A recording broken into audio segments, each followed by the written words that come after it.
जय हिंद दोस्तों। अब आपका इंतजार खत्म। बहुत से दिन से आप परेशान हैं कि कब से बिहार 7 फेज का पढ़ाई होगा, कब से सी टेट का होगा, कब से सुपर टेट होगा, कब से यूपी टेट होगा, कब से ऑल स्टेट की पढ़ाई होगा। जितने भी स्टेट में पढ़ाई होती है शिक्षण से संबंधित, सभी के लिए एक निचोड़ सीडीपी बाल विकास ये हर एग्जाम में पूछा जाता है। आपका बिहार 7 फेज का भी एग्जाम होगा, उसमें भी इसमें से सवाल रहेगा। तो मेरे दोस्त, आज से हम पहला क्लास शुरू करते हैं और सबसे पहले हम टॉपिक लेते हैं वृद्धि एवं विकास। कौन सा टॉपिक लेते हैं मेरे दोस्त? वृद्धि एवं विकास। तो चलते हैं, सबसे पहले हम देखते हैं अभिवृद्धि। अभिवृद्धि कहिए या इसको वृद्धि कहिए या इसको ग्रोथ कहिए, तीनों का मतलब एक ही होता है। मेरे दोस्त, आप थोड़ा सा फिगर पे ध्यान से देखिएगा। ध्यान से देखिए कि पहले एक छोटा सा बच्चा है, फिर उसके बाद वही बच्चा थोड़ा सा बड़ा हुआ, फिर वही थोड़ा सा और बड़ा हुआ, फिर ये बड़ा हुआ, फिर एक समय पर आकर वहाँ से फिर नीचे आना शुरू हो गया। यानी उम्र बढ़ रहा है लेकिन उनका हाइट घट रहा है। अब हम कहेंगे कि मेरे दोस्त की अभिवृद्धि क्या है, यानी अभिवृद्धि क्या है और ये वृद्धि क्या है। तो सबसे सिंपल एक परिभाषा लीजिए, सबसे सिंपल परिभाषा लीजिए। जब हमारे शरीर की संरचना या आकार बढ़ना शुरू होता है उसे हम वृद्धि कहते हैं या अभिवृद्धि कहते हैं। ध्यान से सुने, जब हमारे शरीर की संरचना या आकार बढ़ना शुरू करे, देखिए मेरे शरीर का संरचना है ना और आकार बढ़ रहा है ना, ये बढ़ना शुरू हो तब क्या कहते हैं? वृद्धि हो रहा है समझ में। एक और हम इसको परिभाषा के रूप में ले सकते हैं, ठीक है। ध्यान दीजिए कि अभिवृद्धि क्या है। देखिए, अभिवृद्धि का अभिप्राय कोशिकाओं में होने वाले किस चीज़ से लेते हैं? वृद्धि से लेते हैं, ठीक है। उसके अंतर्गत भार का बढ़ना यानी वजन का बढ़ना, ऊंचाई का बढ़ना, शारीरिक अंगों का आकार में हो जाता है कि उनका शरीर का आकार कैसा हो रहा है, परिवर्तन आने लगेगा। बालों का बढ़ना, जब शरीर बढ़ेगा उसमें बाल का भी बढ़ना होगा। इनके नाखून को बढ़ना, ठीक है, नाखूनों का बढ़ना आदि शामिल है, उसको हम कहते हैं अभिवृद्धि या कहेंगे वृद्धि। आया समझ में? इसी को अभिवृद्धि कहेंगे। अब मेरे दोस्त, कुछ हम देखते हैं कि अभिवृद्धि के अंतर्गत क्या क्या आएगा, कैसे क्वेश्चन बनाएगा। तो देखिए, सबसे पहले वृद्धि का स्वरूप बाहरी होता है, बाह्य होता है। इसका मतलब कि बाहरी होता है। कैसे? आप ये देख रहे हैं कि इसका वृद्धि हो रहा है, ये बढ़ रहा है, तो आपको अनुमान लग रहा है कि ये लड़का बढ़ रहा है, तो बाहर से ही देखकर आप पता चल जा रहा है कि इसका विकास वृद्धि हो रहा है, मोनू का, ठीक है, मोनू का विकास हो रहा है।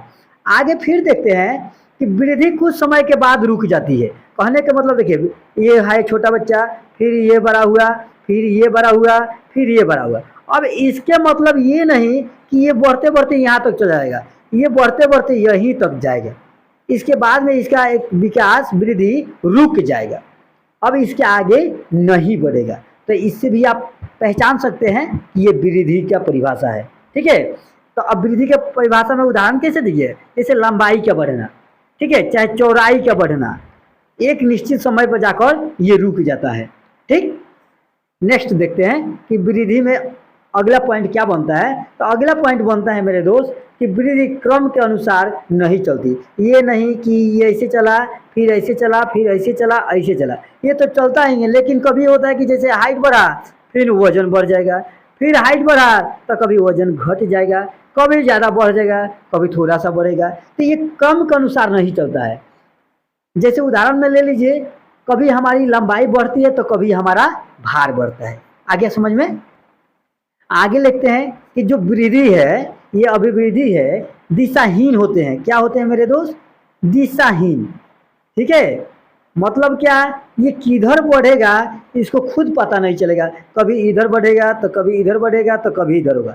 यानी कहने का मतलब कि जैसे ये बच्चा है, मान लीजिए, तो कभी क्या होगा, हाइट बढ़ जाएगा, तो कभी इसका पेट बढ़ जाएगा, तो कभी इसका दिमाग बढ़ जाएगा, ठीक है, तो कभी इसका पैर बढ़ जाएगा, है ना। तो ये वृद्धि दिशाहीन होता है। वृद्धि का हम मापन कर सकते हैं, इसका हम मापन कर सकते हैं लंबाई से, चाहे वजन से, ठीक है, इसको हम माप सकते हैं।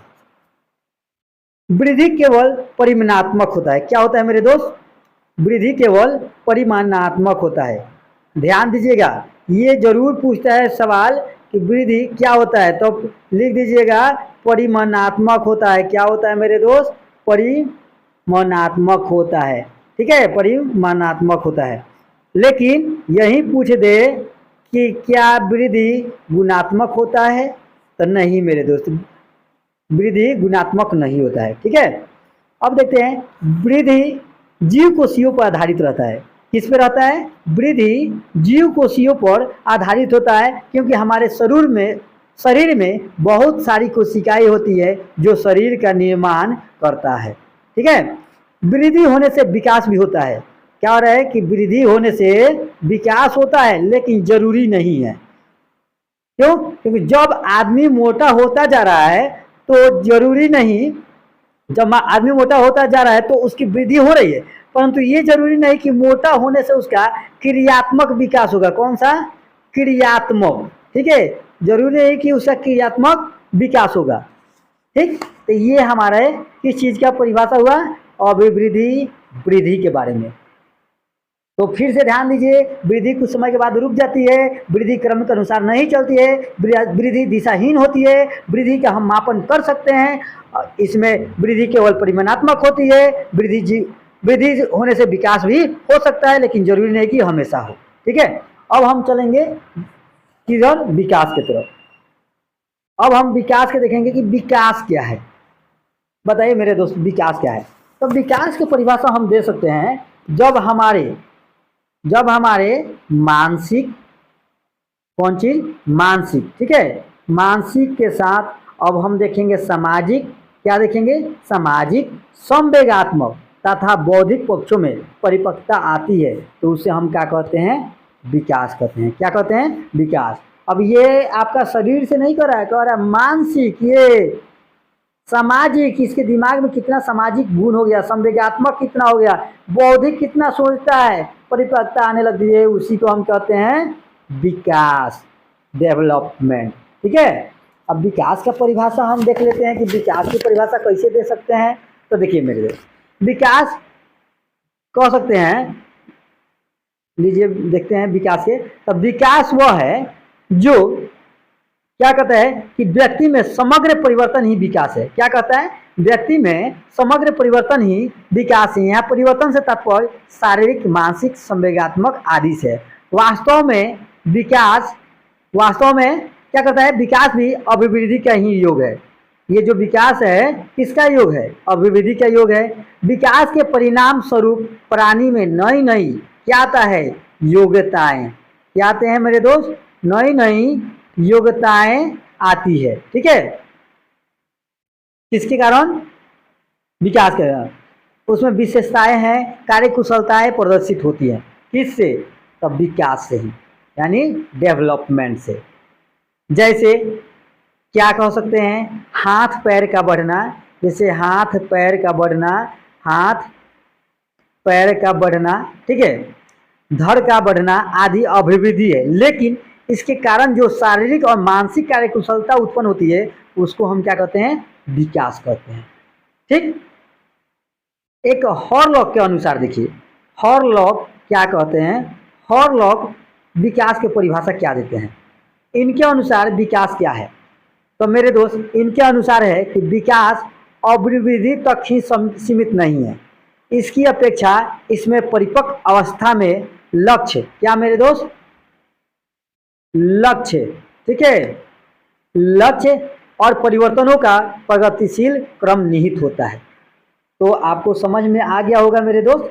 ठीक है, अब हम नेक्स्ट अगला बताएंगे विकास और अभिवृद्धि में अंतर। क्या बताएंगे मेरे दोस्त?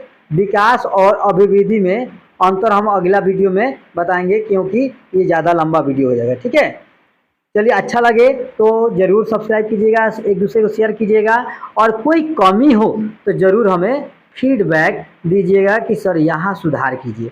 और आपको पीडीएफ चाहिए तो आप पीडीएफ भी हमसे ले सकते हैं, वह भी निःशुल्क। जय हिंद, जय भारत।